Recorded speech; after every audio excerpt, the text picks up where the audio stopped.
warahmatullahi wabarakatuh.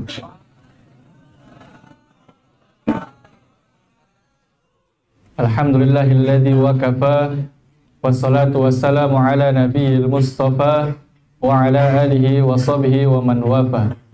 Ashhadu an la ilaha illallah wahdahu la syarika lah, wa ashhadu anna Muhammadan abduhu wa rasuluhu la nabiyya wa la rasula ba'da. Allahumma salli wa sallim ala nabiyyina Muhammad wa ala alihi wa sahbihi wa man tabi'ahum bi ihsanin ila yaumiddin, amma ba'd. Pertama-tama marilah kita panjatkan puji dan syukur atas kehadiran Allah Subhanahu wa taala. Pada malam hari ini Allah Subhanahu wa taala masih memberikan kita nikmat, yaitu nikmat kesehatan dan kesempatan, terutama nikmat keimanan dan Islam. Sehingga kita selaku thalibul ilmi di Sekolah Tinggi Ilmu Dakwah Muhammad Natsir ini masih dapat berkumpul pada malam hari ini dalam rangka pelaksanaan kegiatan pada malam hari ini, seminar dalam penyampaian seminar yang akan disampaikan oleh pemateri dalam kelas khusus kepakaran Harokah Hadamah. Salawat dan salam mari tetap kita selalu curahkan dan kita sampaikan kepada junjungan kita Baginda Muhammad sallallahu alaihi wasallam. Semoga beserta para keluarga, para sahabat-sahabatnya, para pengikut-pengikutnya, insya Allah kita yang hadir pada malam hari ini selaku thalibul ilmi, kita memohon kepada Allah Subhanahu wa taala dan memperbanyak salawat kepadanya. Nanti kita di yaumil qiyamah mendapatkan syafaat dan pertolongannya Rasulullah sallallahu alaihi wasallam. Amin amin ya rabbal alamin.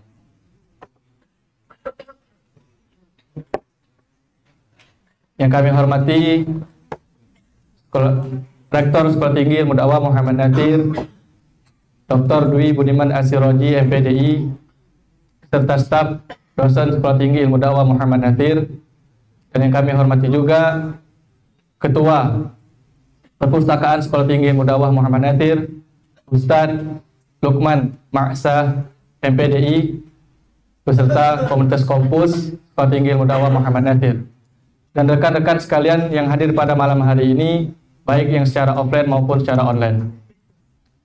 Baiklah, pada malam hari ini insya Allah kita akan melaksanakan seminar pembahasan yang akan disampaikan oleh kelas khusus kepakaran Harokah Hadamah yang berjudul Mengenal Akar-Akar Kesesatan dan Bahaya LDII.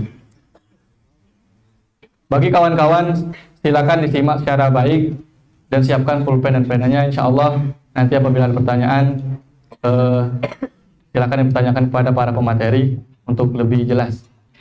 Untuk mempersingkat waktu, marilah kita membuka acara pada malam hari ini dengan melafazkan lafaz basmalah secara bersama. Bismillahirrahmanirrahim.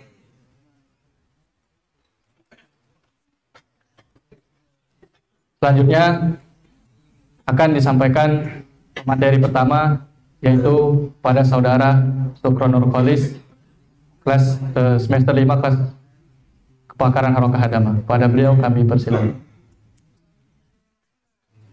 Terima kasih moderator. Bismillahirrahmanirrahim. Assalamualaikum warahmatullahi wabarakatuh.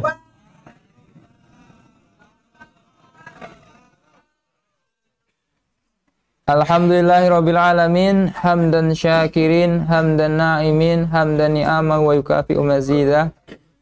Allahumma sholli ala Sayyidina Muhammad, amma ba'du.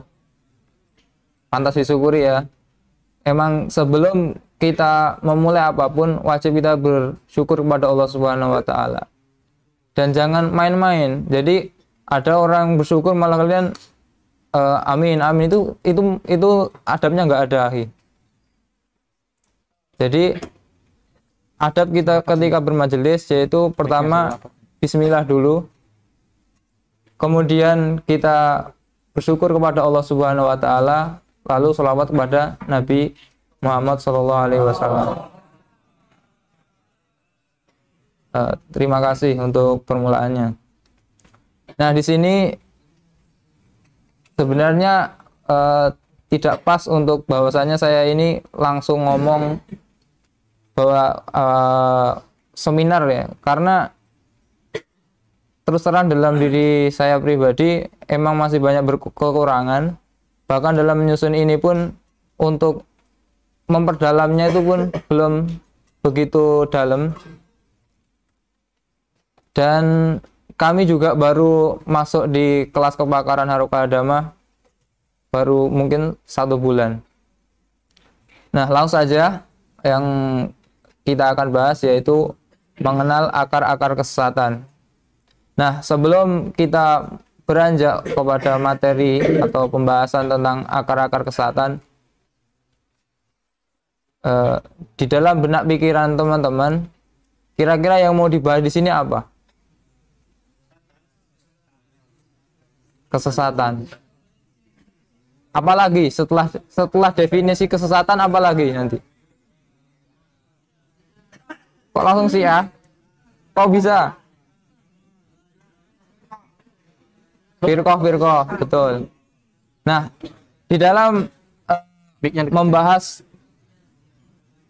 mengenal atau mengupas akar-akar kesesatan, maka kita juga harus mulai dari definisi atau istilahnya apa.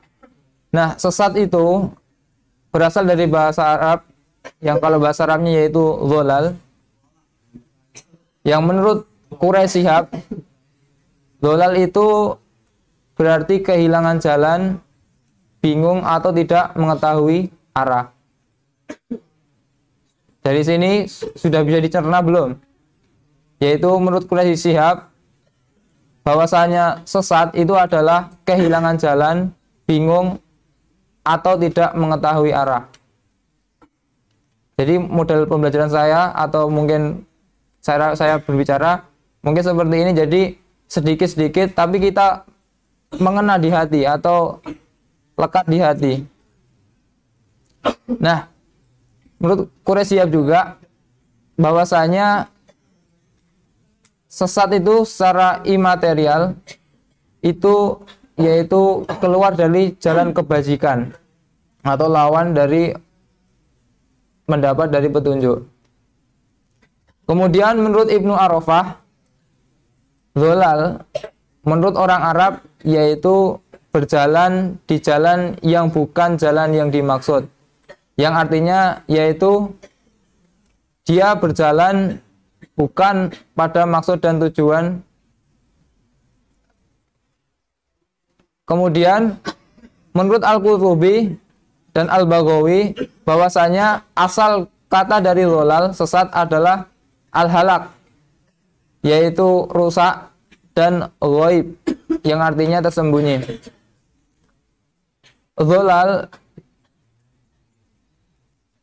bisa juga diartikan yaitu lawan katanya dari al-huda dan ar-rasyad, yang artinya al-huda yaitu petunjuk dan rasyad artinya bimbingan.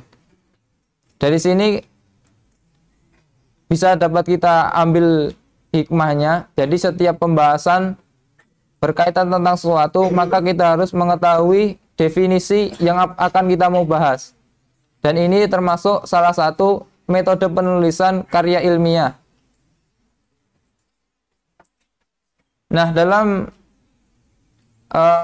kata dholal ini dalam Al-Quran dijelaskan sekitar 183 kali kurang lebihnya, yang dimana penghitungan 183 kali ini tercatat di kitab Fathur Rahman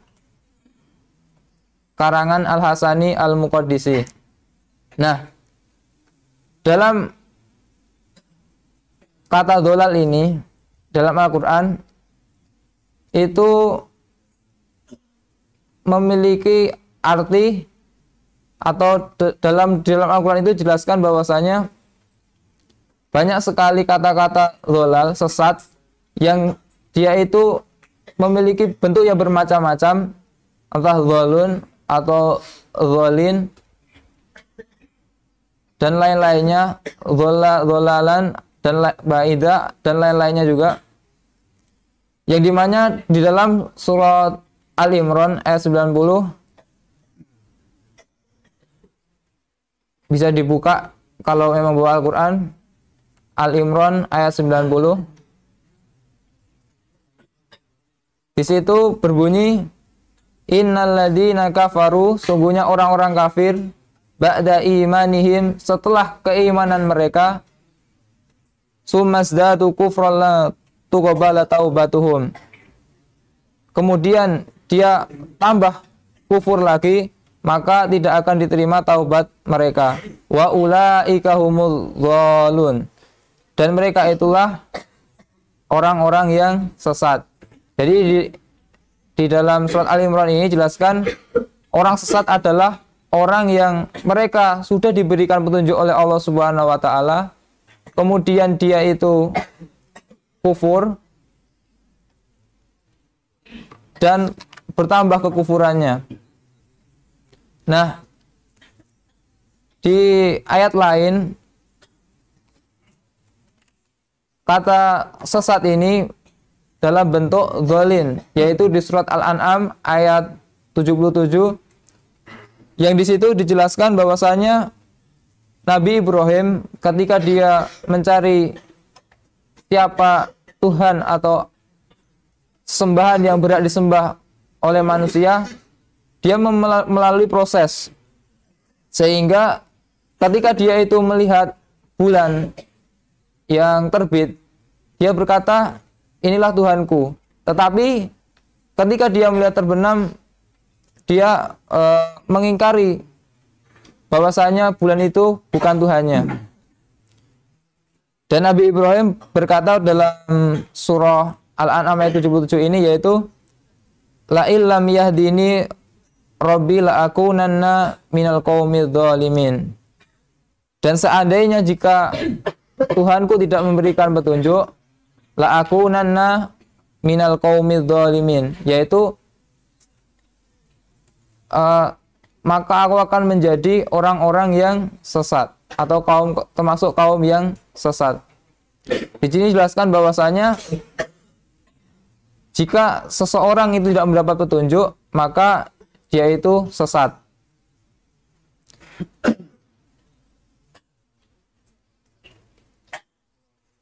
Di ayat di surat selanjutnya, yaitu surah Al-Hijr ayat 56, dijelaskan bahwasanya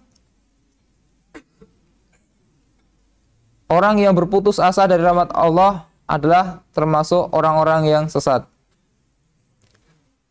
Di surah Al-Mu'minun ayat 106, yang di situ dijelaskan bahwasanya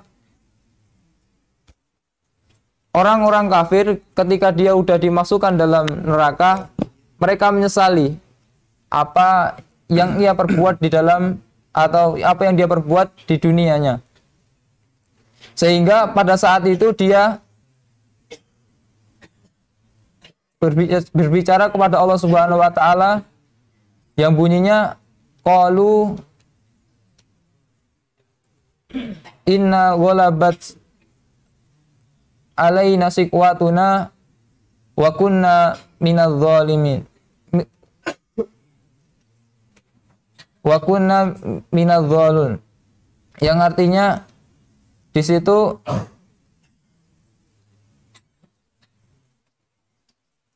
ya Tuhan kami telah dikuasai oleh kejahatan kami, dan kami dulu termasuk orang-orang yang sesat. Dijelaskan dalam surah Al-Mu'min ini bahwasanya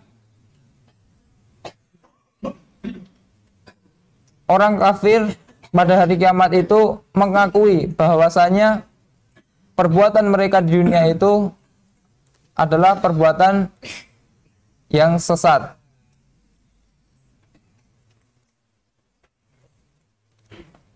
Nah, sesat menurut ahli psikologi bahwasanya dikenal bahwasanya aliran sesat yaitu oleh mereka yang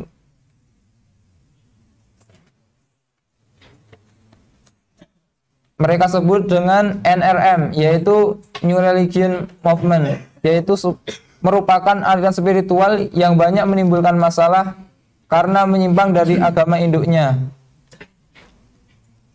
kalangan agamawan menyebutkan NRM sebagai agama yang sesat atau agama setan. Jadi ada seorang peneliti dari American Psychiatric Association, yaitu kumpulan para dokter-dokter psikiater, yang salah satunya yaitu Bromley Daniel G, bahwasanya pada tahun 1929 menyimpulkan bahwasanya aliran sesat tersebut mereka memiliki gangguan psikopatologi, yaitu mereka pemimpin mereka memiliki gangguan kejiwaan. Dan NRM ini bagi orang-orang Amerika itu dilarang karena secara sosial mereka itu mengganggu kehidupan sosial dan mengganggu juga negara mereka, yaitu mengancam ideologi negara mereka.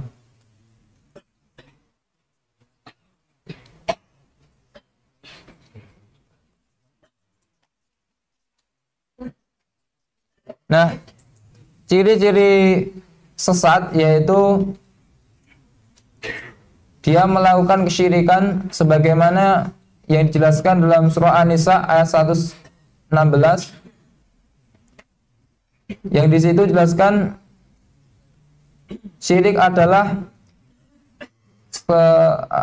kesesatan yang jauh atau kesesatan yang besar.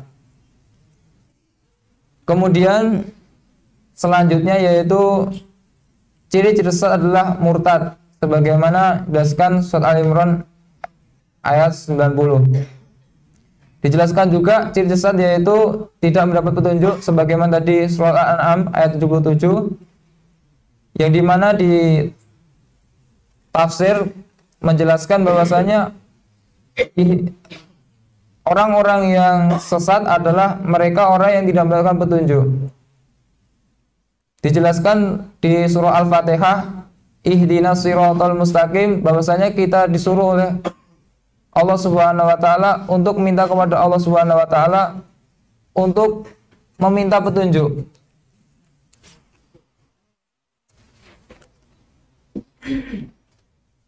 Yaitu meminta petunjuk kepada Allah Subhanahu wa taala agar kita mendapatkan petunjuk sebagaimana orang-orang yang telah diberikan nikmat oleh Allah Subhanahu wa taala. Dan orang-orang yang diberikan nikmat oleh Allah Subhanahu wa taala dijelaskan dalam surah An-Nisa ayat 69 sampai 70. Yaitu orang yang mendapatkan nikmat dari Allah Subhanahu wa taala dari nabi-nabi, orang siddiqin, syuhada, dan orang-orang soleh.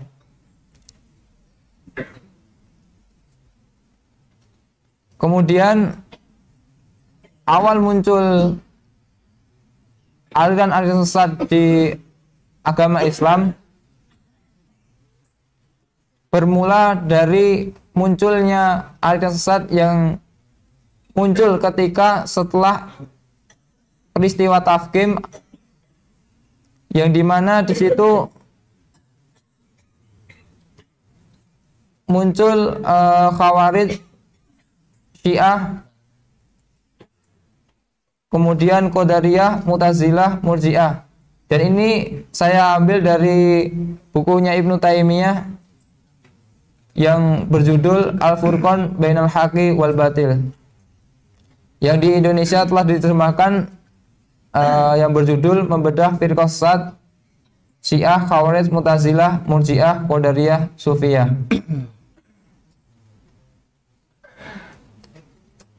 Nanti juga teman-teman jika ingin mendalami tentang aliran-aliran ini bisa dicek di buku tersebut. Kemudian sebab-sebab kesesatan sebenarnya banyak, tetapi saya ambil dari ijtihad yang saya ambil dari buku dari karangan Sholih Al-Fauzan Al-Fauzan, yang dimana di situ jelaskan sebab kesesatan yaitu jahil, kemudian taklid buta, yang ketiga hulu, yang keempat ghaflah, yang kelima membantah bid'ah dengan bid'ah, dan yang enam ittibaul hawa. Kemudian Fatwa MUI tahun 1976 sampai 2010 tentang akidah dan aliran keagamaan disebutkan bahwasanya ada 6 yang kalau di sini 7, tapi yang tadi saya cross check lagi ada 6 aliran sesat yang dimana menurut fatwa MUI aliran ini sesat dan menyesatkan.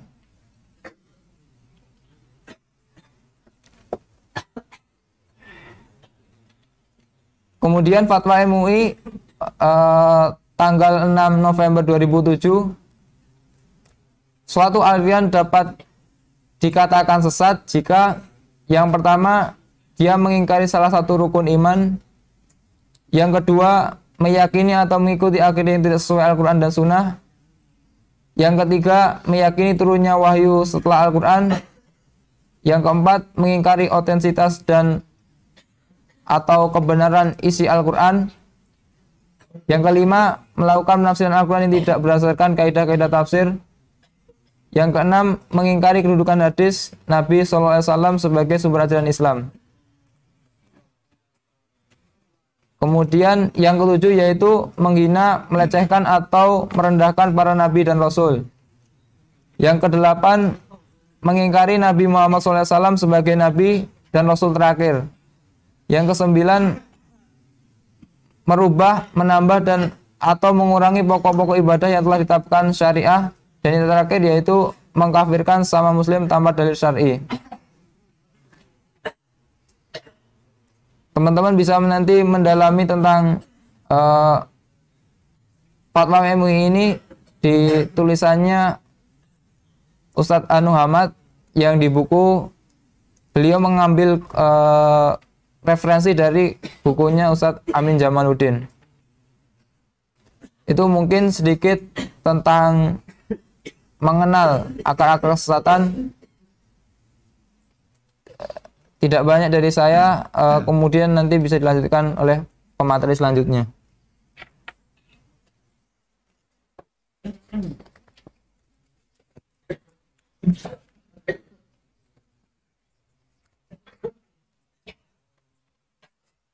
Tolong buka.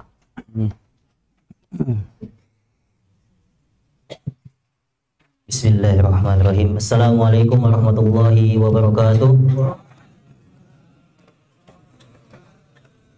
Alhamdulillah hamdan katsiran thayyiban mubarakan fi kama yuhibbu rabbuna wa yarda. Wa asyhadu an la ilaha illallah wahdahu la syarikalah wa asyhadu anna Muhammadan abduhu wa rasuluhu la nabiyya ba'da. Alhamdulillah, segala puji hanya bagi Allah Subhanahu wa taala, di mana Allah Subhanahu wa taala memberikan rahmat bagi kita, hidayah bagi kita, sehingga kita bisa mengenal akidah yang sahihah. Dan semoga Allah Subhanahu wa taala menjaga dari kita, keluarga kita, dan kaum muslimin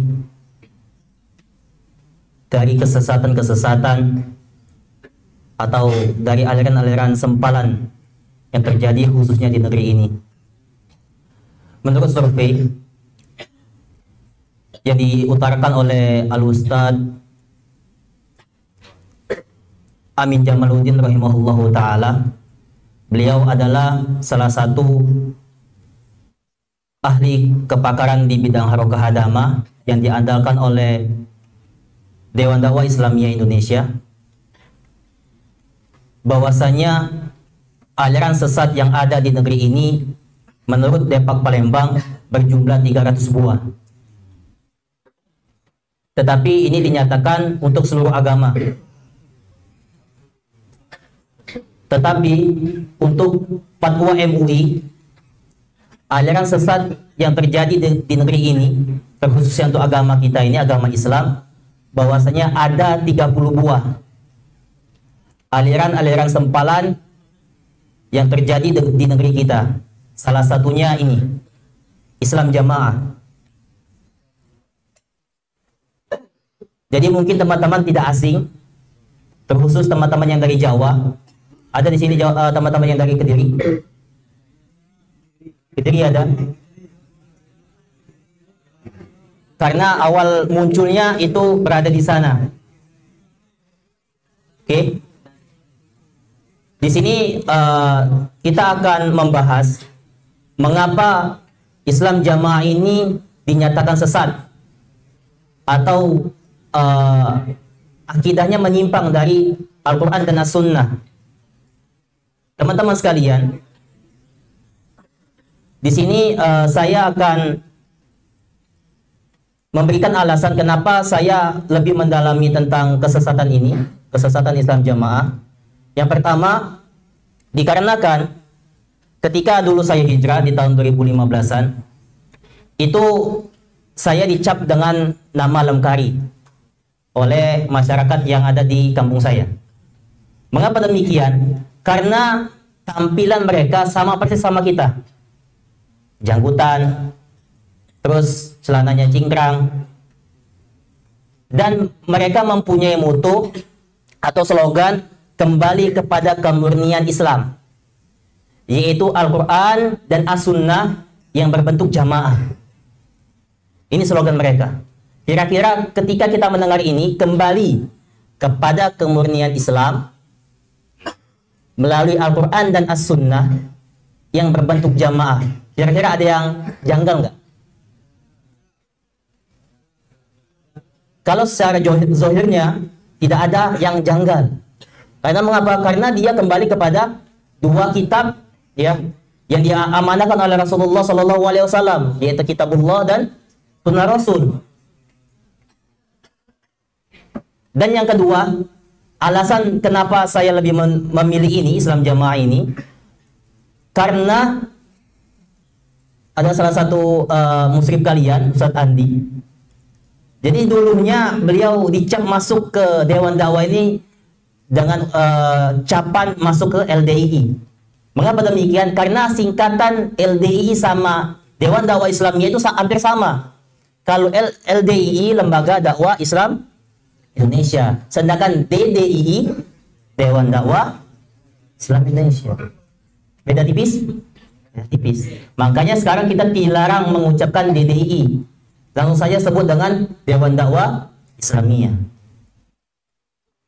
Nah, teman-teman sekalian, ketika kita membahas kenapa sih terjadinya kesesatan di aliran sempalan ini, pastinya kita terlebih dahulu mengetahui siapa sih pendirinya, siapa sih dalang dari itu semua. Mungkin bisa dilanjutkan. Oke, di ini. Nah. Oke. Jadi teman-teman sekalian, beliau adalah pendiri Islam Jamaah. Beliau bernama Al-Imam Nur Hasan Ubaidah Lubis Amir. Dan ini nama kebesaran beliau. Tetapi nama kampungnya Madikal, Madigol atau Muhammad Madigol. Dan ini sebenarnya nama aslinya. Nama Nur Hasan itu beliau berganti nama ketika beliau pulang dari haji. Ya. Dan Ubaidah adalah sematan nama guru beliau. Beliau belajar dengan salah satu ustadz, kalau nggak salah di Madura. Beliau belajar ilmu kanuragan. Ya, dan ilmu wirid. Makanya beliau menisbatkan nama Al-Ubaidah di nama beliau. Lubis itu bukan nama marga. Siapa tahu Lubis kepanjangannya? Luar biasa. Kalian luar biasa. Jadi lubis itu singkatan.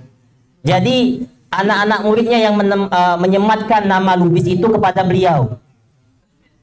Ya, Amir itu karena beliau sebagai pemimpin. Ya. Selanjutnya beliau ini asli keturunan pribumi Jawa Timur. Di Desa Bangi, Kecamatan Purwosari, Kabupaten Kediri, Jawa Timur. Siapa yang dari Kediri tadi? Ada? Ada nggak? Jadi 3 penyebaran pesat yang di Indonesia ini. Yang pertama itu di Kediri. Yang kedua Kertosongo. Ada Kertosongo? Yang ketiga Jombang. Mungkin teman-teman mantan Islam Jamaah bisa ngangkat tangan? Ada? Nah, jadi itu tempat pusat mereka, tempat pengkaderan mereka di sana. Ada tiga kota. Beliau lahir pada tahun 1915 Masehi, tetapi menurut keponakannya, ya, beliau lahir pada tahun 1908 Masehi. Beliau wafat atau meninggal dunia itu terjadi pada kecelakaan di tahun jangan diambil di tahun 1982 karena beliau ingin menghadiri kampanyenya Golkar, Partai Kuning. Pada saat itu ada kampanye pada masa Orde Baru dan yang memimpin kejayaan pada itu Partai Kuning. Ya. Nah, nanti kita cross check kenapa dia bisa masuk ke sana. Apa alasan dia bisa masuk ke Partai Kuning tersebut? Ya, nanti kita jelaskan. Dan nama ayahnya ini bernama Abdul Aziz bin Thohir bin Irsyad. Nah, teman-teman sekalian, di sini di dalam pengakuan beliau bahwasanya beliau ini belajar di Mekah Al-Mukarramah ketika beliau pergi haji. Di dalam buku dijelaskan yang ditulis oleh Ustadz Amin Jamaluddin ini bahwasanya beliau mengaku beliau belajar di Mekah selama 18 tahun. Lama kan? 18 tahun. Tetapi pada nyatanya, pada surveinya bahwasanya beliau berada di Mekah hanya 5 tahun. Dan beliau mengaku, ya. Dan beliau mengaku bahwasannya beliau bertalaki langsung sama Syekh Umar Hamdan. Bukan Syekh Nabi ya. Beliau bertalaki langsung dengan Syekh Umar Hamdan dan belajar di Darul Hadis. Nah, makanya beliau menyematkan nama mereka ini dengan Darul Hadis setelah Islam Jamaah. Nah, jadi itu. Jadi katanya beliau bertalaki langsung dengan Syekh Umar Hamdan dan kedua belajar di Darul Hadis. Di cross check lah oleh anak-anak buahnya lah atau jamaahnya. Ketika anak jamaahnya ini pergi melaksanakan haji, beliau bertanya kepada Darul Hadis yang ada di Mekah, apakah ada Nur Hasan Ubaidah Lubis ini pernah belajar di sini? Ternyata ketika di cross check tidak ada. Namanya tidak ada. Dan di dalam podcast Ustadz Khalil Bustami mantan Islam Jamaah, bahwasanya beliau ini ketika di Mekah itu menjadikan kitabnya sebagai alas tidur. Jadi kitab bukan dibaca tapi jadi alas tidur. Kira-kira masuk gak ilmunya? Enggak kan? Kita yang sudah baca aja, sudah dihafal pun terkadang masih lupa-lupa. Apalagi dijadikan alas tidur. Dan yang kedua, pengakuan teman-teman yang bersama beliau ketika berhaji di kala itu, bahwasanya Nur Hasan Ubaidul Lubis ini bukan belajar ilmu agama, tetapi belajar ilmu sihir sama Arab-Arab Badui yang ada di Mekah. Bayangin, belajar apa? Belajar sihir dengan orang-orang Badui di Mekah Al-Mukarramah. Jadi teman-teman Di Mekah sana pun masih ada ya, tukang-tukang sihir pun masih ada. Tapi ketika mereka itu ketangkap, maka mereka dihukum, ya, dipancung atau dibunuh kalau dukun itu ketahuan.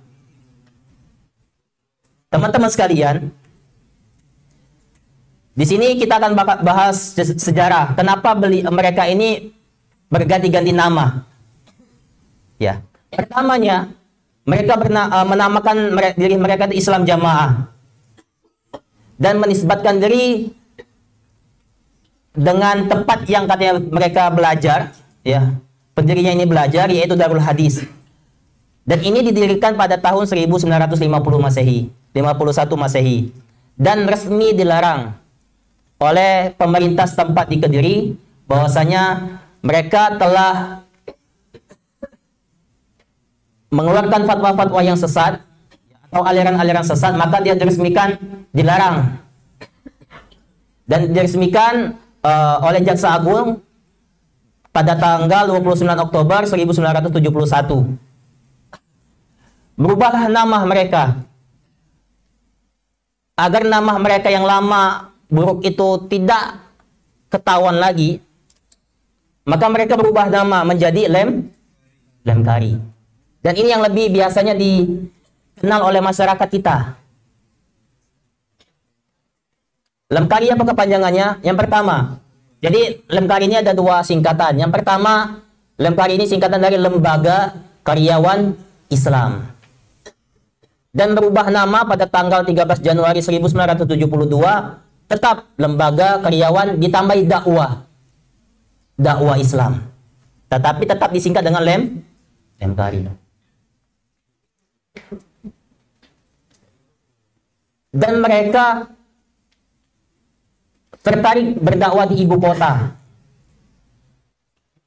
Mereka menyebarkan paham-paham mereka ke ibu kota, yaitu ke Jakarta. Ya. Tetapi para ulama kita menyatakan dilarang Lemkari ini.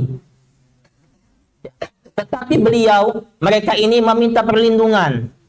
Karena mereka resmi dilarang, mereka meminta perlindungan. Kepada siapa? Kepada Letjen Ali Murtopo.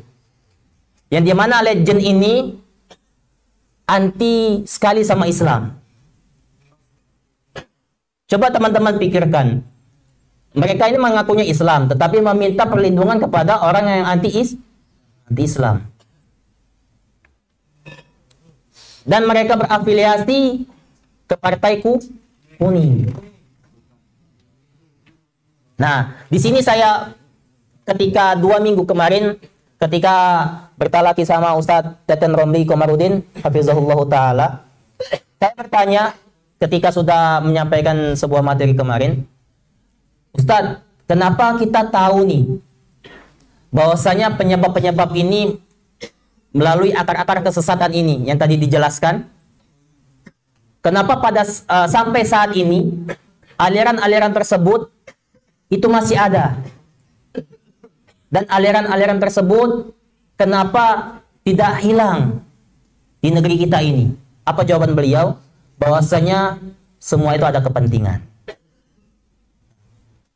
Karena mengapa di saat itu Partai Kuning melindungi mereka? Karena pada saat itu Partai Kuning ini lagi naik-naik daun. Di bahasa Orde Baru mereka menang kampanye.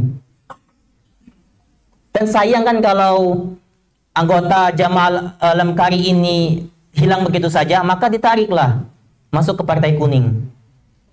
Seperti itu teman-teman sekalian. Jadi ada sebuah kepentingan politik seperti itu. Nah, jadi teman-teman sekalian,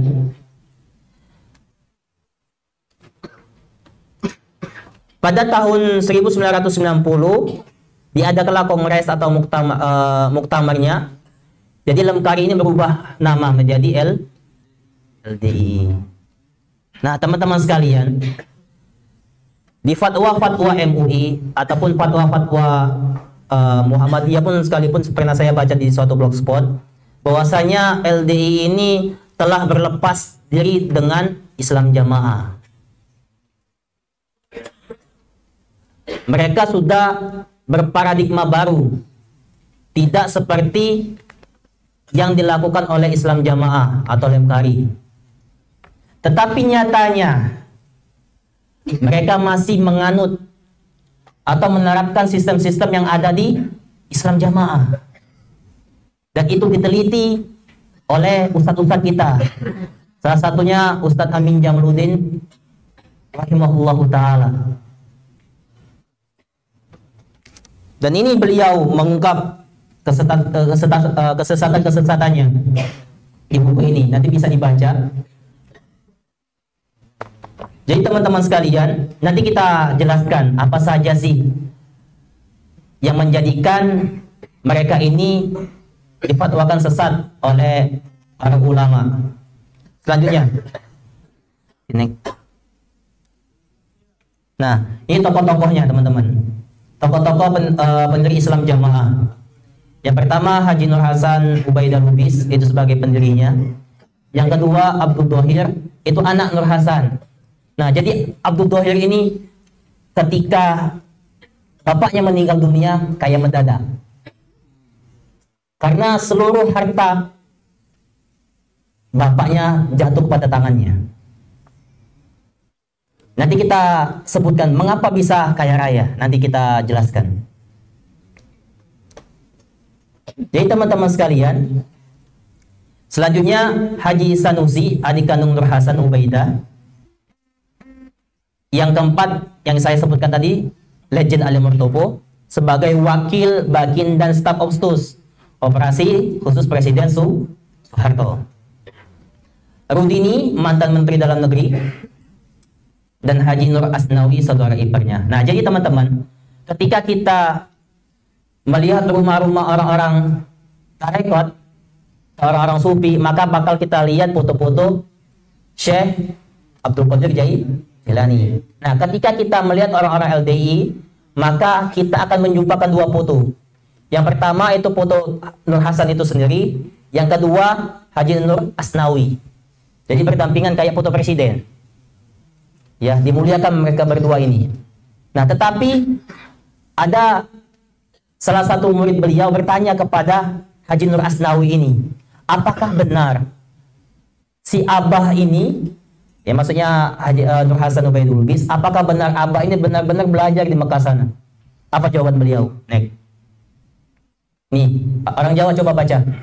Siapa orang Jawa coba angkat tangan? Coba satu. Siapa yang besar suaranya? Ayo guys, diam. Coba pakai mic. Kasih mic. Kasih mic.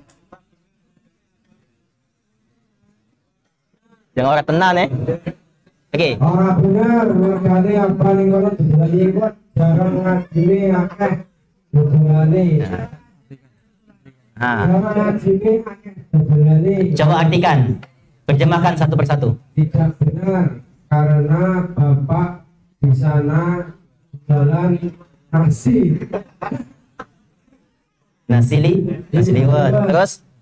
Jarang ngajinya, karena banyak bunganya. Nah, itu bukan ungkapan saya karena saya bukan orang Jawa, orang Palembang. Ya, nggak mungkin saya nulis kayak gini, kayak nggak ngerti ini. Ini pengakuan saudara iparnya sendiri. Apa? Bahwasanya beliau di Mekah sana bukan ngaji, bukan belajar, tapi jualan nasi liwet. Dan itu bukan pengakuan saya, ya. Tetapi itu pengakuan dari Haji Nur Asnawi itu sendiri. Ya, itu teman-teman sekalian.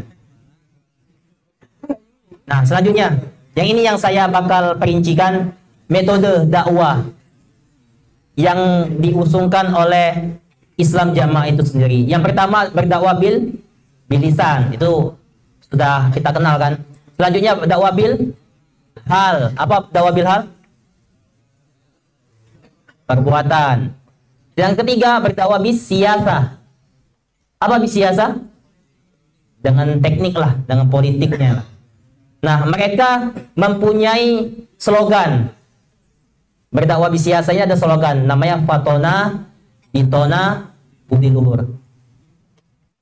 Nah, dijelaskan oleh Ustadz Amin Jamaluddin di dalam siaran Dahu TV yang 2 tahun atau 3 tahun yang lalu, bahwasanya arti patona itu artinya kita harus cerdas. Kepada siapa kita berbicara?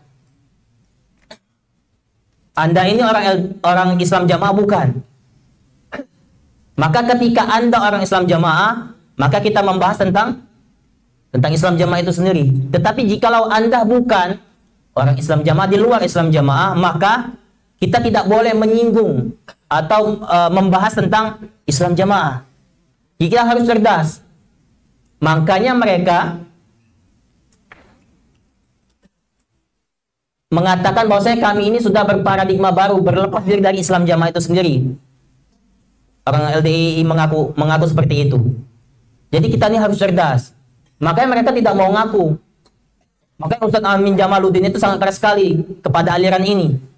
Jikalau mereka tersinggung, maka kami, kata beliau, saya siap berdebat dengan mereka. Tapi nyatanya sampai Ustadz Amin Jamaluddin wafat, tidak ada yang datang.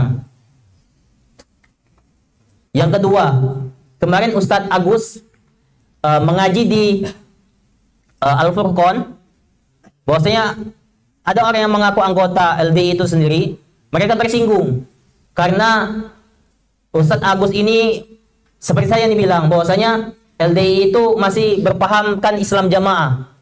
Mereka tersinggung karena kami sudah berlepas diri dengan Islam jamaah, kata mereka. Oke, kata Ustadz Agus, kita adakan pertemuan di MUI Pusat. Ternyata mereka tidak.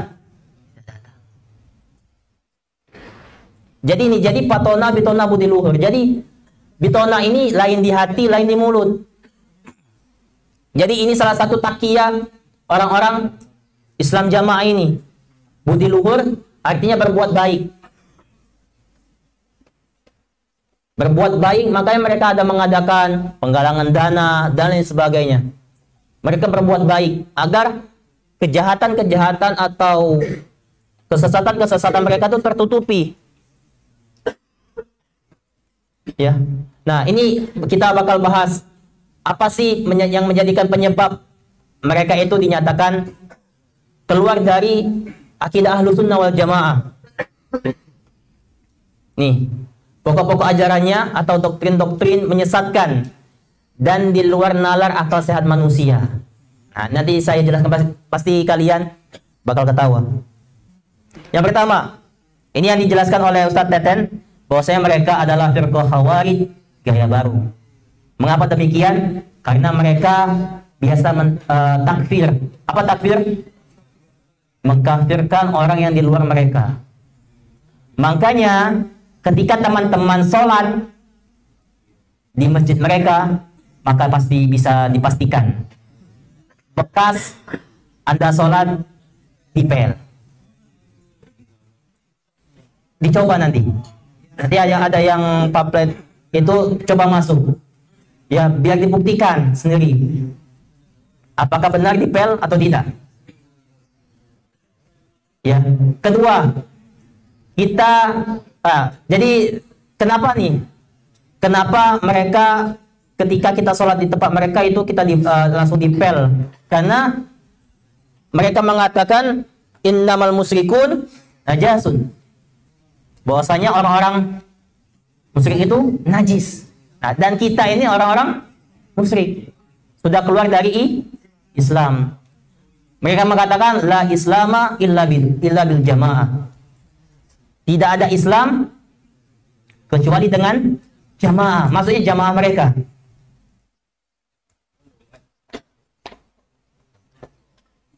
Dan teman-teman ketika masuk LDI atau masuk Islam jamaah ini tidak boleh menikah di luar orang-orang mereka sendiri. Jadi kalau nikah di luar tidak boleh. Makanya sempat isu di tahun mungkin 2015-an atau 2000 berapa saya lupa, terjadi perceraian seorang artis yang bernama Ben Kasyafani sama Marsyanda. Jadi diisukan bahwasanya Ben itu memasuki paham LDI tersebut. Nah, makanya Ben ini di dalam suatu penjelasan, suatu blogspot seperti itu, Ben ini berupaya agar si istrinya, keluarga dia mengikuti jejak beliau. Itu masuk ke Islam Jamaah ini. Tetapi ya keluarga istrinya menolak. Makanya terjadi perceraian. Karena orang yang di luar jamaah mereka itu kafir dan najis. Dan kita harus lebih patuh kepada sang amir, kepada pemimpin Islam Jamaah itu sendiri daripada orang tua kita. Jikalau orang tua kita tidak mau mengikuti Islam Jamaah tersebut, maka dikafirkan orang tua. Padahal kan Rasulullah itu mengajarkan jikalau orang tua kita berbeda agama sama kita pun, kita tetap bakti kan? Tetap berbakti kita kepada orang tua tetap ada. Tetapi di sini tidak. Nah, begitu teman-teman sekalian. Dan di sini ada slogannya, hanya jamaah kami yang masuk surga, di luar kami semuanya neraka. Jadi kalian semua ini neraka. Bukan saya mengatakan, tapi di sini. Oke, selanjutnya next.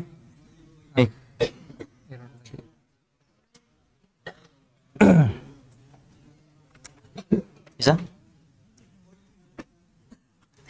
Nggak bisa. Nggak ada yang itu aku. Ada. Oke, yang selanjutnya sambil itu berjalan. Yang kedua, yaitu ngaji itu wajib manqul, musnad dan mutasil. Jadi manqul tersebut dijelaskan oleh mereka bahwasanya ilmu itu harus langsung dari imam. Dan imam mereka ini langsung nyambung ke imam yang ada di Mekah dan Madinah. Dan imam Madinah dan Mekah ini langsung nyambung kepada Rasulullah. Rasulullah langsung nyambung kepada Jibril, Jibril langsung nyambung kepada Allah, dan seterusnya. Jadi ilmunya harus manqul. Nah, tetapi pengakuan salah satu mantan orang yang masuk sana, yang sudah keluar, yang sudah Allah beri hidayah, bahwasanya ketika di ilmu Qur'annya mereka tidak penuhi dengan sanad, tetapi kalau hadisnya mereka penuhi dengan sanad-sanad. Nah, ketika kalian masuk ke aliran ini, maka langsung disodorkan dengan kitab Kutubus Sittah. Nah, jadi itu. Jadi selanjutnya, kenapa harus manqul? Jadi kan manqul ini kan dari asal kata naqala yanqulu, artinya diisi maf'ulnya itu manqul, artinya berpindah. Jadi ilmu sang imam ini berpindah kepada imam yang ada di Madinah dan Mekah. Imam Madinah dan Mekah ini sampai nyambung kepada Allah dan Rasulnya. Ya. Tetapi ada doktrin lagi, bahwasanya tidak ada selain di luar jamaah kita. Jadi selain di luar jamaah kita ini tidak manqul, tidak menyambung nih ilmunya. Makanya yang harus kita pelajari apa-apa yang sesuai dengan keluar dari mulut sang imam.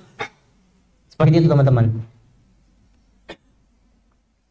Nah, makanya di dalam hadisnya mereka lengkapi dengan sanad-sanad. Makanya dinamakan manqul, musnad dan mutasil. Sampai di sini paham? Dan beliau memakai hadis riwayat Imam Muslim. Jadi telah berkata Abdullah bin Mubarak, sandaran guru itu termasuk pada agama, dan kalaulah tidak ada isnad, tentu orang akan mengatakan semaunya dalam agama ini. Nah, di dalam penjelasan bahwasanya ini diperuntukkan untuk ilmu-ilmu hadis. Jika di waktu itu ketika Islam ini menyebar di seluruh penjuru dunia, maka para imam-imam kita itu merumuskan suatu ilmu, yaitu ilmu-ilmu hadis. Jadi agar ilmu ini terjaga, bukan yang dimasukkan oleh para pendiri LDI ini. Nah, Ada di buku ini di halaman 27 pengakuan ketika salah satu jamaah yang keluar dari Islam jamaah, ini doktrinnya tadi yang mankul tadi. Jadi dijelaskan bahwasanya kita orang ini Islam jamaah adalah ahli surga semuanya. Jadi tidak usah belajar bahasa Arab. Nanti kita di surga akan bisa pakai bahasa Arab. Jadi tidak perlu belajar. Kata ini ya. Pokoknya yang penting kita ini harus menepati 5 bab. Ya, doktrin mereka ini. Yang pertama itu baiat. Ya, setelah baiat tadi mengaji, mengamalkan, membela, berjamaah, taat Allah, taat Rasul, sama taat amir. Dan inilah bahaya mankul, teman-teman sekalian. Dan Allah menjawab dalam firman-Nya di Al-Qur'an surah Al-Baqarah ayat ke-9. Apa bunyinya? Apa? Yang 9, yukhadi'unallaha walladzina amanu wa ma yahda'una illa anfusahum. Jadi mereka hendak menipu Allah, padahal mereka hendak menipu Allah dan orang-orang beriman, padahal mereka menipu diri mereka sendiri dan mereka tidak menyadari itu. Jadi ini teman-teman, bahayanya ilmu mankul ini. Ya. Jadi teman-teman ketika sudah baiat, nanti dibahas, telah berbaiat kepada amir, maka kita harus taat. Dan kita tidak boleh mengaji di luar Islam jamaah itu sendiri. Jadi kita tidak boleh mendengar, mengkaji kepada guru yang lain selain guru Islam jamaah itu sendiri. Ya. Selanjutnya tebus dosa. Nah, di sini yang saya katakan tadi, mengapa anaknya tiba-tiba kayak mendadak ketika bapaknya meninggal dunia. Jadi nanti jangan ketawa dulu. Kita akan bacakan. Jadi salah satu ya, hanya salah satu dari fatwa mereka. Nah, jadi teman-teman sekalian, yang ketawa pasti sering itu. Paham lah kan? Jadi ada namanya bab kafaroh. Nah, jadi memang kebanyakan yang masuk ini anak-anak muda. Tahu sendiri karena penyakit anak-anak muda? Tahu kan? Tahu. Yang pertama, apa itu? Onani. Sudah, jangan saling tunjuk. Ya. Jadi ketika kalian nih onani, maka kalian harus tebus dosa kepada sang imam. Kira-kira ini ajaran siapa nih? Orang-orang Nasrani. Yang dimana orang-orang Nasrani itu menebus dosa kepada pendeta, pada roh-roh mereka. Jadi teman-teman yang sering onani ini, yang mana nih? Harus mengeluarkan uang 60.000 per bulan. Sanggup?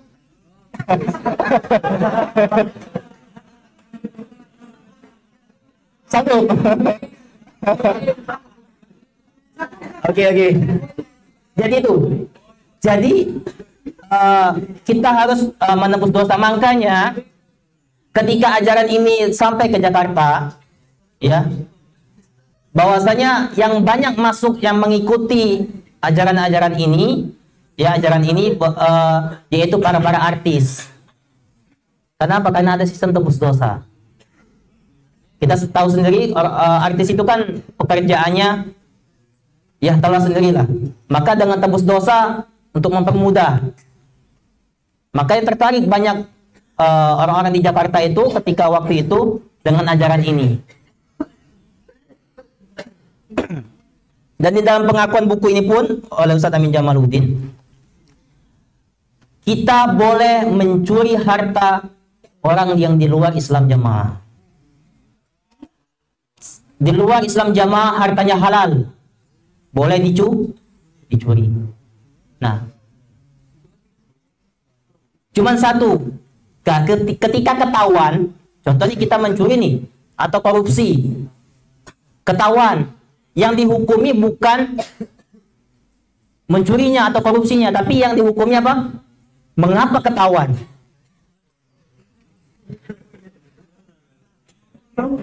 Serakal nggak? Yang dihukum itu bukan mencurinya, bukan korupsinya. Mengapa? Mengapa bisa ketahuan?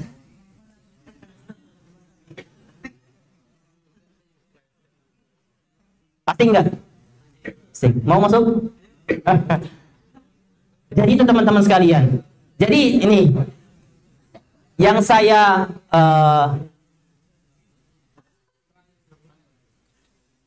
kalau bahasanya itu ijtihadnya itu, bahwasanya mengapa sih terjadi banyaknya korupsi di negeri ini? Karena kata pengakuan Ustadz Amin Jamaluddin, rata-rata orang yang di parlemen itu isinya orang-orang LD. Dan disitulah saya berpikir, oh kenapa korupsi ini tidak berhenti-henti di negeri ini? Karena mereka korupsi itu boleh, karena harta itu di luar jamaah, maka tidak dihukumi dosa.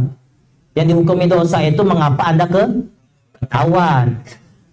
Nah itu teman-teman sekalian, ya. Dan di Islam jamaah pun ada namanya humus. Tahu humus nggak? Kalau humus itu sebutan orang-orang Syiah. Humus itu pungutan jamaah untuk sang imam atau zakatnya lah. Jadi Ustadz Aan Abdurrahman mengatakan bahwasanya Islam jamaah ini Syiahnya Syiah. Mengapa demikian? Karena kalau Syiah humusnya hanya 10%. Tetapi kalau Islam jamaah 20%. Nah, jadi ketika kita zakat, ya. Jadi zakat ini misalnya 100 juta. Ada zakat jumlahnya 100 juta. 40% itu naik ke imam pusat. 40%. Jadi 40 juta. 10% jatuh kepada imam daerah. Yaitu ada imam daerah, ada imam pusat. Ya.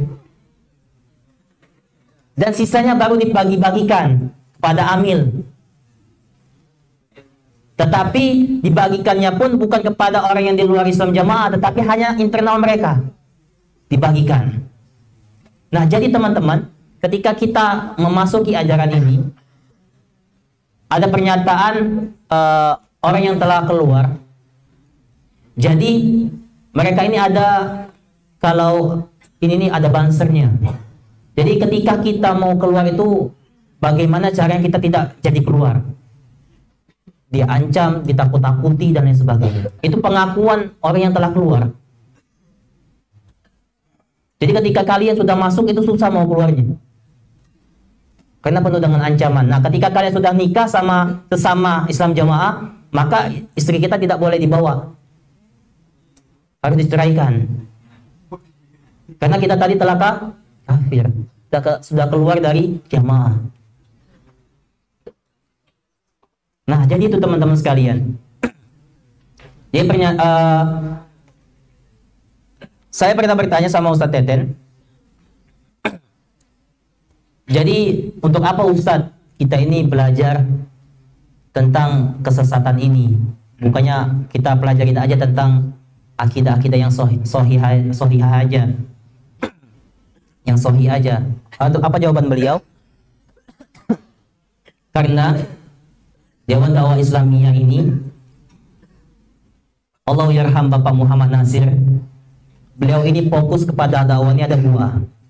Yang pertama binaan, yang kedua difaan. Tetapi Allah yarham Bapak Muhammad Nasir itu lebih fokus kepada difaan daripada binaan. Makanya STID ini belum lama kan?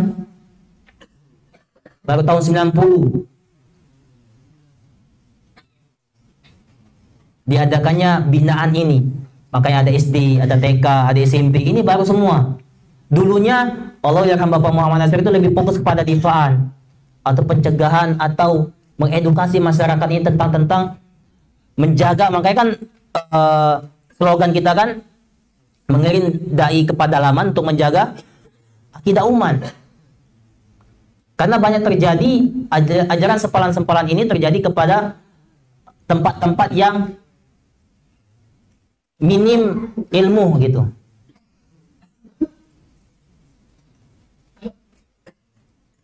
Jadi Dewan Dakwah Islamiyah ini benar mutunya itu memperkuat ukhuwah.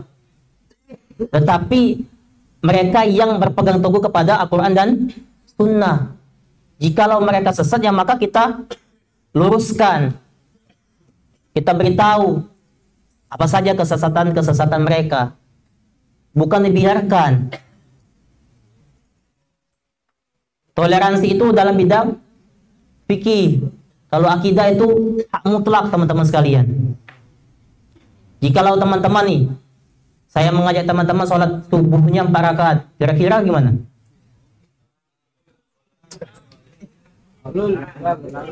Kira-kira teman-teman bakal tegur saya nggak? Kenapa? Karena saya salah. Jadi kita berislam ini jangan baperan. Ya. Jikalau ada yang berbeda dengan kita, jangan baperan.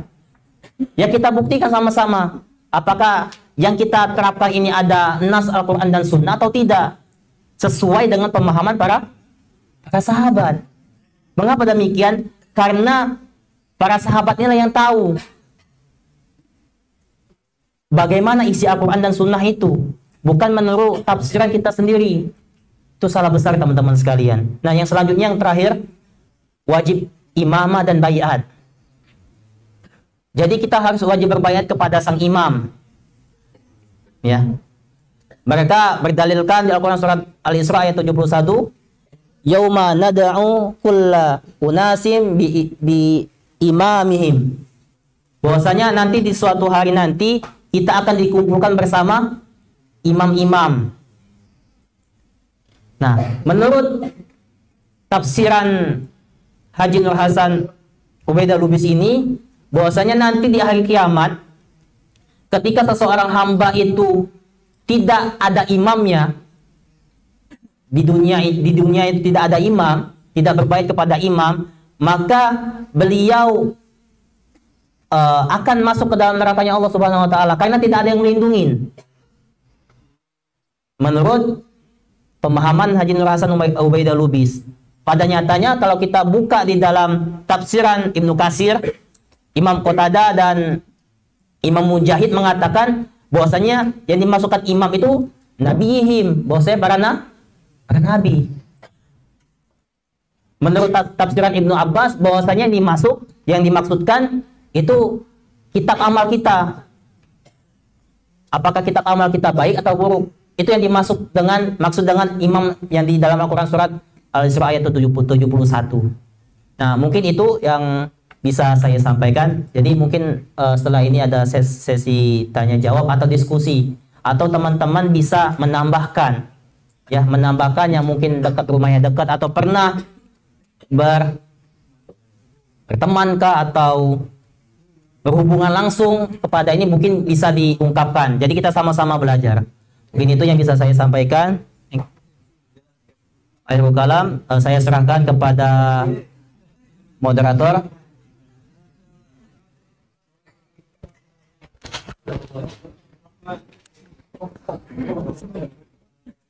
Baik, terima kasih kepada dua pemateri yang telah menyampaikan materinya kepada Dr. Nurholis dan Akhina Erlangga Tri Kurniawan.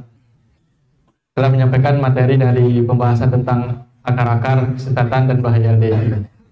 Baik, selanjutnya kita akan membuka sesi tanya jawab bagi kawan-kawan yang sudah tanya jawab atau diskusi. Bagi kawan-kawan ada yang menjanggal ataupun yang ingin ditanyakan ataupun ingin menambahkan mengenai pembahasan pada malam hari ini yang telah mencatat dari penjelasan materi pertama dan materi kedua.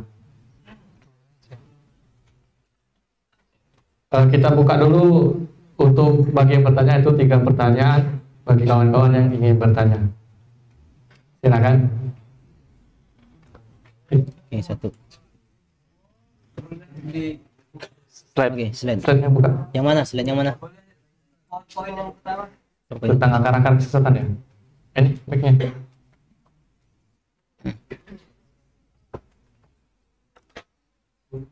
Di sini untuk slide yang nomor 11.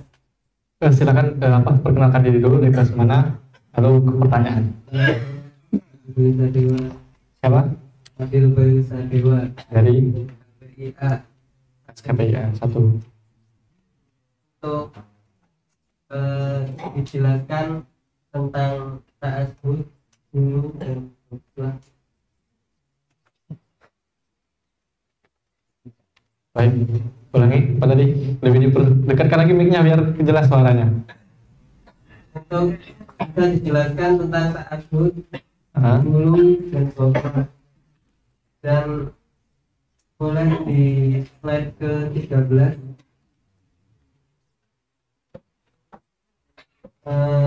Sama tolong dijelaskan ke-10.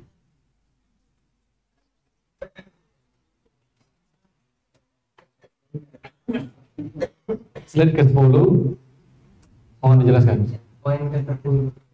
Mengkampirkan. Baik. Terima kasih. Ada lagi yang ingin bertanya? Ada lagi.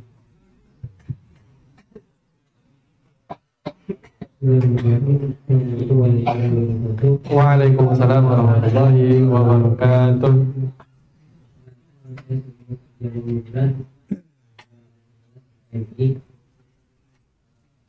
Saya ingin bertanya, yang saya pernah dengar dari teman-teman saya dan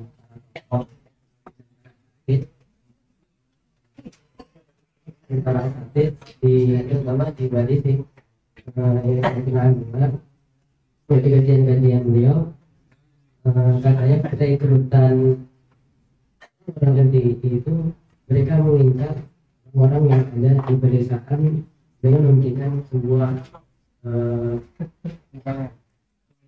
fulus dia gitu. Apakah benar itu? Maka istiqlal jadi berubah khairat begitu. Pertanyaan tadi, apakah benar bahwa orang-orang LDI itu berdakwahnya ke orang-orang pedalaman desa-desa dengan menggunakan cara seperti memberikan pulus dan bantuan-bantuan sosial? Baiklah, pertanyaan yang terakhir. Sabar ya. Insya Allah nanti kalau masih ada waktu kita lanjutkan. Baik, Aki, mic-nya belakang.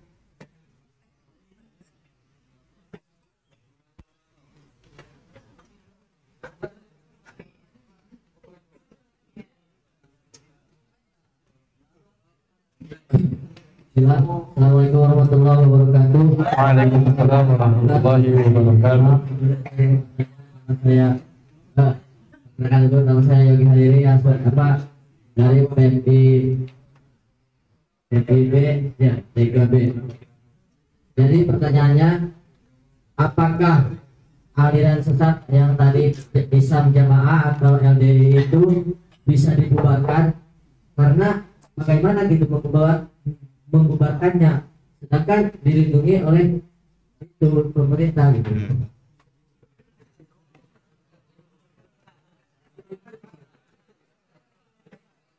Baik, cuman itu pertanyaannya. Cukup. Baik, sebelum kita lanjut untuk mempersingkat waktu, sebelum kita melihat kondisi waktu, kita jawab dulu 3 pertanyaan yang sudah dipertanyakan. Nanti apabila masih ada, kita tambah. Baik, pada pemateri kami silakan untuk menjawab. Yang pertama itu adalah jelaskan tentang 5 akar kesesatan, dan yang berada di slide ke-13 pada poin yang ke-10. Yang pertama adalah 5 akar kesesatan, dan yang kedua adalah pada slide ke-13 pada poin ke-10 itu tolong dijelaskan.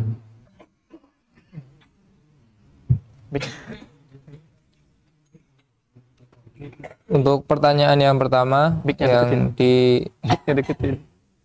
yang di slide 11 tadi, pertanyaan apa yang dimaksud dengan taklid buta. terus ta'assub, hulu kan.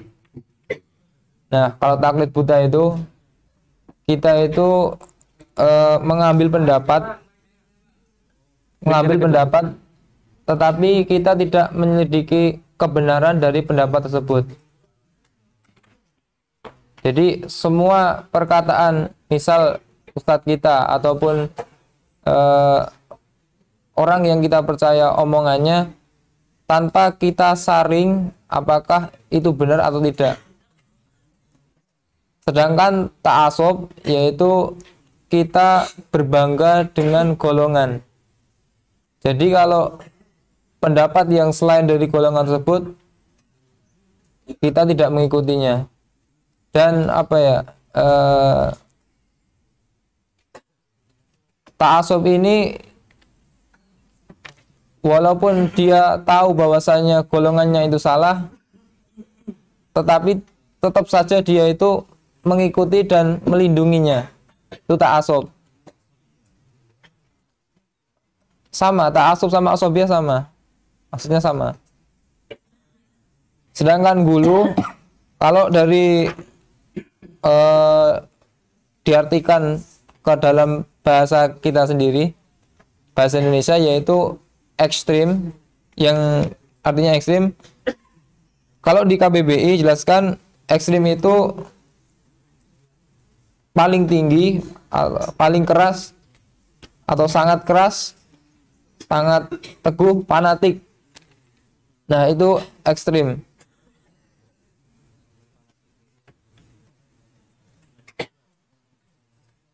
Dan di bahasa Arab banyak sekali kosakata yang memiliki arti sama. Seperti tanatu, sikap keras, dan tasyadud, yaitu juga sangat keras juga. Nah, ciri-ciri gulu menurut Yusuf Al-Qaradawi yang pertama yaitu tadi fanatik terhadap salah satu pandangan. Jadi memang gulu sama fanatik, ta'assub memang masih ada kaitannya. Yang kedua menurut Yusuf Qaradawi adalah cenderung mempersulit. Jadi ketika ada permasalahan tentang furu'iyah, mereka mempersulit. Jadi tidak menerima kebenaran yang ada di tersebut. Dan yang ketiga yaitu berprasangka buruk kepada orang lain. Dia berprasangka buruk terhadap yang dia anggap bukan golongannya. Nanti bisa didalami lagi masalah hulu ini di dalam bukunya yang berjudul Benalu dalam Agama Islam, karangan Abdurrahman bin Mu'alla Luwaihik. Boleh dicatat kalau pengen mendalami tentang hulu ini dan batasan apa saja kita itu boleh hulu, dan batasan apa saja yang membuat hulu itu diharamkan. Bisa dicek di buku yang berjudul Hulu Benalu dalam Berislam, karangan Abdurrahman bin Mu'alla Luwaihik. Nanti bisa silahkan dicek untuk dalamnya di situ. Dan hulu ini sudah dijelaskan juga dalam Al-Quran, yang dimana dijelaskan dalam surah Nuh ayat 23. Wa qalu la tadarunna alihatakum wa la tadarunna wadzaw wa la suwa'au wa ya'uqa wa nasra wa ya'uqa wa nasra wa yagusa wa ya'uqa wa nasra. Yang artinya, jadi kaum Nabi Nuh itu ketika dia disuruh untuk bertauhid kepada Allah Subhanahu wa taala, tetapi dia malah membangkang dan pembesar-pembesar mereka mengatakan kepada kaumnya agar mereka itu tidak meninggalkan sembahan-sembahan mereka dan juga tidak meninggalkan penyembahan. Kalau di situ Wat, Suwa, Yagus, Ya'uq, Nasr. Nah, karena mereka itu adalah kalau pada zamannya Nabi Nuh itu adalah berhala-berhala yang nama-nama tersebut adalah sebenarnya adalah orang-orang soleh zaman dahulu. Tetapi karena sikap berlebihan mereka menghormati dan mencintai orang-orang soleh, sehingga mereka itu terlewat batas mengabadikan orang soleh itu dalam bentuk wujud batu, patung, ataupun lukisan kalau zaman sekarang. Dan itu juga terjadi kepada umat Nasrani, sehingga dia itu ketika beribadah mereka menyerupakan Tuhan mereka berupa patung ataupun lukisan. Nah, itu termasuk sedikit yang mungkin saya paparkan tentang menjawab tentang tadi pengertian taklid buta, ta'assub, dan gulu. Kemudian untuk pertanyaan yang kedua berkaitan tentang poin ke-10, mengkafirkan sama muslim tanpa dalil syar'i. Sebenarnya ini merujuk ke pangkal tadi, pangkal aliran sesat yang ada di agama Islam, yaitu Khawarij. Nanti teman-teman bisa dicek ciri-ciri Khawarij itu seperti apa dan munculnya kapan, itu bisa dicek buku-buku tentang Khawarij.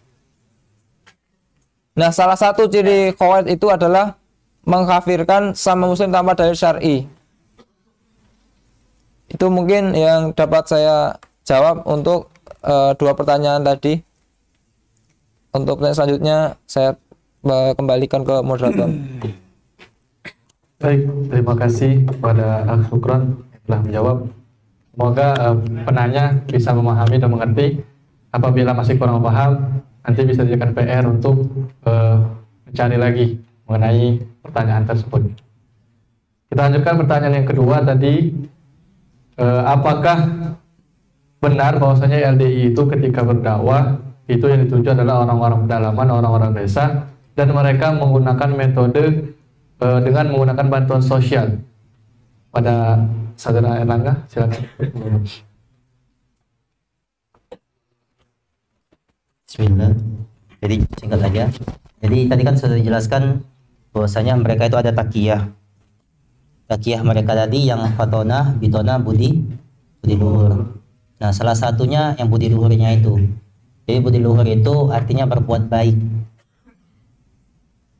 agar orang-orang itu tertarik masuk kepada ajaran Islam Jamaah ini.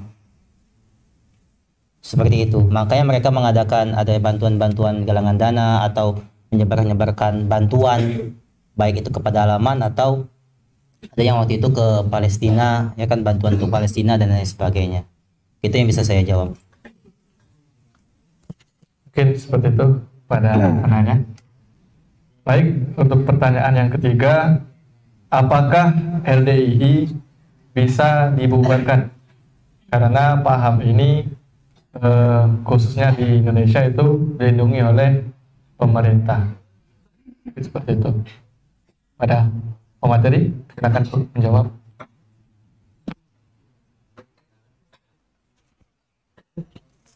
Bismillah. Jadi telah dijelaskan juga tadi, ini tidak bisa dicabut akarnya. Jadi kata Bapak Allah yarham Bapak Muhammad Nasir, ketika kalian ingin membunuh pohon, maka cabutlah akarnya. Ketika kalian ingin memadamkan sebuah api, maka padamkanlah barahnya. Begitu juga dengan aliran sesat. Ketika kita ingin mencabut atau menghilangkan aliran ini, maka dengan cara apa? Akarnya, akar kesesatannya. Dan ini sudah diupayakan oleh para ulama kita.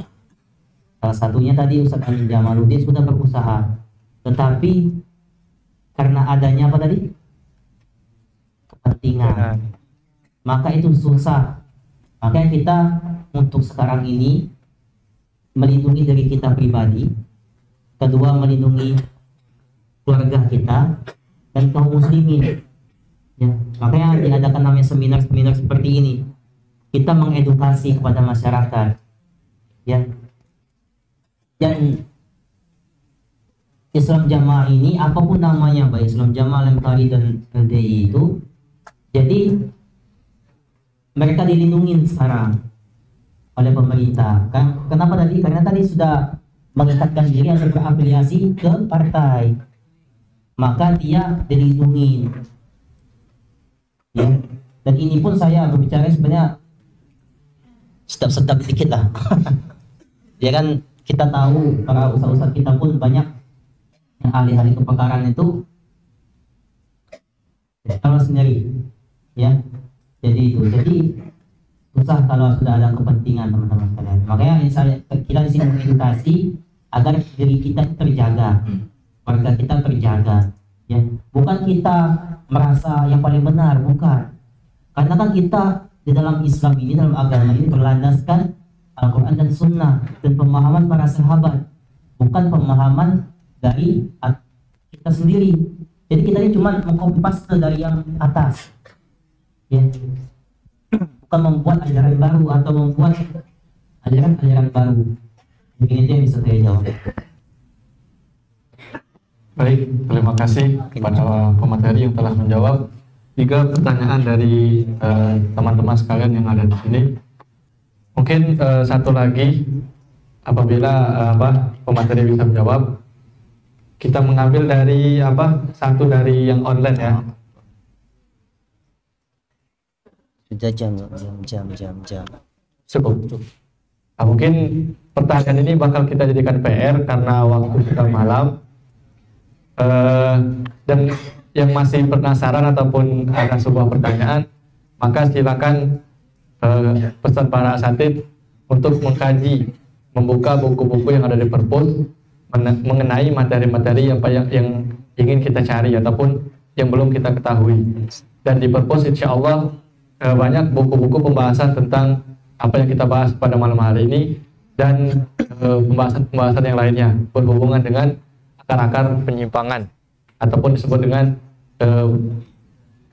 Dirasatul Firaq. Sini insya Allah ada bukunya.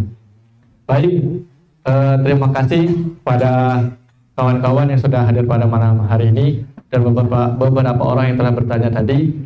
Dan kami ucapkan terima kasih juga kepada pemateri yang telah menyampaikan materinya pada malam hari ini.